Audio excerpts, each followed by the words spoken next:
குர்ஆனில் அல்லாஹ் ஜல்லஷானஹு தஆலா பல சிறப்பு வாய்ந்த துஆக்களை நமக்கு கற்றுக் கொடுத்திருக்கிறான். அந்த துஆ ஓதணும் என்பதாக சொன்னால் எல்லா விதமான முசீபத்துகளை விட்டு அல்லாஹ் நம்மை பாதுகாப்பான்.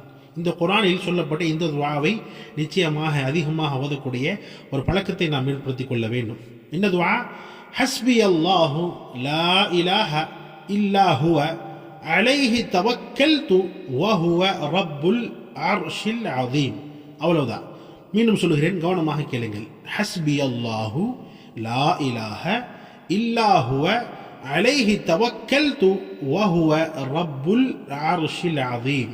இந்த துஆவிற்கு பொருள், எனக்கு அல்லாஹ்வே போதுமானவன், வணக்கத்திற்கு தகுதியானவன், அல்லாஹ்வை தவிர வேறு யாரும் இல்லை, அவன் மீதே நான் பரிபூர்ணமாக நம்பிக்கை வைத்திருக்கிறேன், அவன்தான் மகத்தான அர்ஷின் அதிபதி என்ற இந்த பொருள் தரக்கூடிய இந்த துஆவை அல்லாஹ் நமக்கு குர்ஆன் கற்றுத் தருகிறான். இந்த துஆ நம்ம ஓதிட்டோம்னு சொன்னா எல்லா விதமான பலா முசீபத்துகளை விட்டும் வானம் பூமியினுடைய எல்லா விதமான ஆஃபத்துகளை விட்டும் அல்லாஹ் பாதுகாப்பான். ஹஸ்பி அல்லாஹு லா இலாஹ இல்லா ஹுவ அலைஹி தவக்கல்து வஹுவ ரப்புல் அர்ஷில் அதீம்.